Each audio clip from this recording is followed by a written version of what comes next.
Really looking forward to a matchup coming up this weekend at welterweight. We have Matthew, the Jedi Semelsberger, taking on, is it Kalen, is it Khaos, is he the Oxfighter? We're going to call him Khaos Williams. And for Khaos Williams, two huge statement wins in his debut. I mean, you look at it and wow, was 2020 ever an interesting year for Khaos Williams? He knocks out Alex Morono. He knocks out Abdul Razak Al Hassan.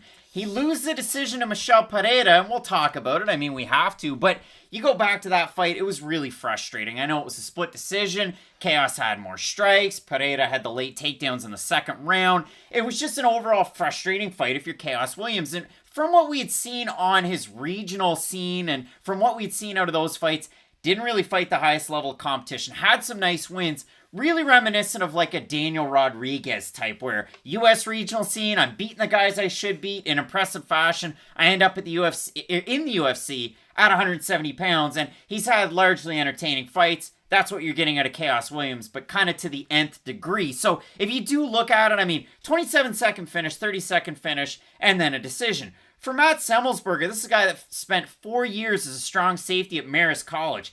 He weighed over 200 pounds, and then it was a slow burn, coming down to, obviously, 170 pounds, weighing in at 169.5 his last time out. He had an amateur fight, and I'm not lying about this, against William Knight. You're going to hear William Knight's name throughout this night. But for Matt Semelsberger in the UFC, beat Carlton Minus. He was a big underdog when we made the video. The odds kind of got close. Picked up a really big win there. Got a little tired as the fight went on. And then his last time out, well, he didn't have to get tired. He knocked out Jason Witt in like Khaos Williams fashion, where it was just like, I'm going to pump the jab, go right cross, and just knock him out flat and cold. So a huge win for Matt Semelsberger. Obviously a guy that wanted to fight sooner, but this is the fight that he ultimately gets. And I talked about it as the intro. But Matt Semelsberger drove from Maryland out to Fit NHB to train with Tim Means. Said it wasn't the first time that he trained with Tim Means. And the way that I found that one out, it was an interview with one James Lynch for Pub Sports Radio. So shouts where it is. Traveled all the way out there a few weeks ago. Had to push his car at one point because it broke down about 3 to 5 miles. So listen, good conditioning out of Semelsberger. You know he's training out of an interesting camp in Albuquerque. But so's Khaos Williams because he's gone from... I don't know if they go Murcielago MMA or if they go with the Murcielago, like bat. But for Khaos Williams, now training at a Jackson Wink MMA, you see Holly Holm, you see Clarissa Shields, you see John Jones in the Instagrams. Matt, I absolutely love this fight. I couldn't tell you what they're going to have for dinner, but I feel like I've set the scene. What are you thinking about this one? This is a great fight to start the card. It really is. And for Khaos Williams, he was a guy who I'd say we were pretty critical of coming into the UFC because like you had said, he didn't really beat anybody before he came to the UFC. But he completely changed my opinion of him in 2 very short fights. And what he was able to demonstrate in the Alex Morono and in the Abdul Razak Al Hassan fight was just absurd power. And when he does move forward and actually lets his hands go, it is an absolute force to be reckoned with because he has a really unique combination of not only crippling power, but really good hand speed too. He's a guy you really have to watch out when he does get his combos going. But I keep on emphasizing his volume and his combos because in this last fight out against Michel Pereira,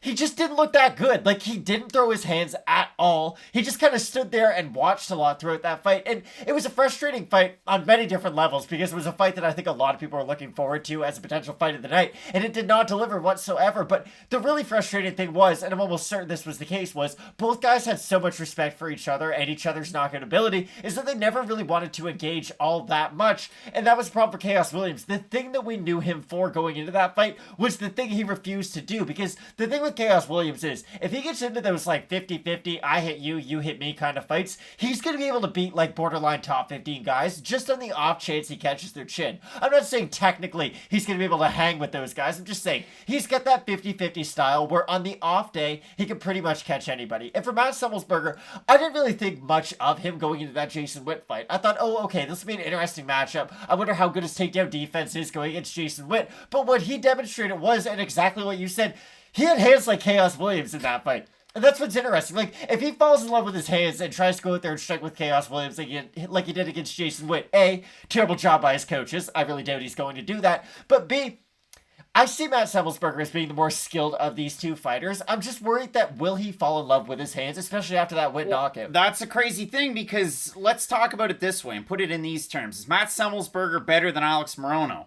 I don't know. Is Matt Semelsberger better than Abdulrazak Alhassan? Well, yeah, in 2021, I'd say yeah. Probably, but, yeah. 4 years ago, no. But if you do look at it from Semelsberger, if you do listen to the interview with James Lynch, and I'll link it down below in the individual video, because, listen, again, props to the Canadian, but in that one, he kind of talked about the fact that, yeah, I know exactly the X factor. Khaos, when he plants and just throws wild bombs and he lands, you saw those 2 knockouts. But when you look at Matt Semelsberger, he'll toss in a little bit of the L step, he'll throw a bit of a long kick. He's not the type of guy to go really volume heavy, but he will use his length to his advantage. And you saw that in the Witt fight where Witt just kind of walked forward and Semelsberger threw the right cross, hit him in the forehead and knocked him out. Like, it wasn't a lucky shot, but you don't often see a right cross where you're kind of standing still, putting your hand out to really land with that much power. So it is power versus technique. You know from Khaos Williams too, though, in the regional scene, you did see a little bit more wrestling. You saw some decisions that definitely went his way where he mixed in the volume and the wrestling as well. So it'll be interesting to see what we get out of both guys, what tweaks both camps use, because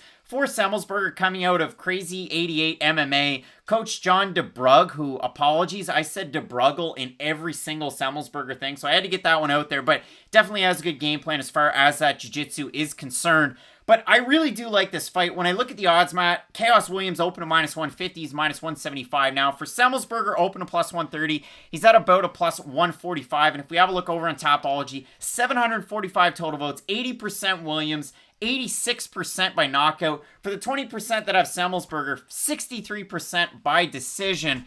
I see this fight as close. The odds have it that way, but the fans don't necessarily see it that way. So what are you thinking here? For as tempting as Semelsberger is as an underdog, I think I do have to side with Khaos Williams for the exact reason you brought up. Is Matt Semelsberger better than Alex Morono? I don't think he is. And Morono's not the most hittable guy. Like, I understand he's not elusive like he's, I don't know, Max Holloway or something, but he is a guy who can strike and he's got some technique on the feet. And the fact that Khaos Williams, I understand he didn't really use his technique to close the distance, but when he does bring that storm, it's a big storm that you have to weather, and I just think he's going to be able to land one of those big shots on Semelsberger at some point throughout this first round. I mean, wish it, want it, do it. I don't know if we're going to get that. For me, I like Semelsberger in the fact that he can mix it up a little bit more. He can mix in that wrestling. To me, in my mind's eye, I think of him almost like a Christos Yagos at 170 pounds. He can mix in a little bit of the wrestling. He can do a little bit of the striking. Hopefully his cardio doesn't fall off after the first round, but I like Semelsberger in the underdog position. I can definitely understand where somebody, yourself included, and let us know, please, in the comments below who you have, because there's certainly going to be a lot of support out there for the Oxfighter. But for me, I'm going with Semelsberger. He's talking about using a lot of distance management. If he needs to get into the clinch, if he needs to wrestle a little bit, he can do that too. So for me, I'm going to go with Semelsberger as the underdog. You're going with Khaos Williams, but absolutely love this fight because it could definitely be fireworks. Really looking forward to it. And a huge main event at 145 pounds. We have 8-time consecutive main eventer Chan Sung Jung taking out 50K Dan Ige. You're not going to want to miss it, so keep it locked in with Fight Night Picks. As we always say, let's get into it.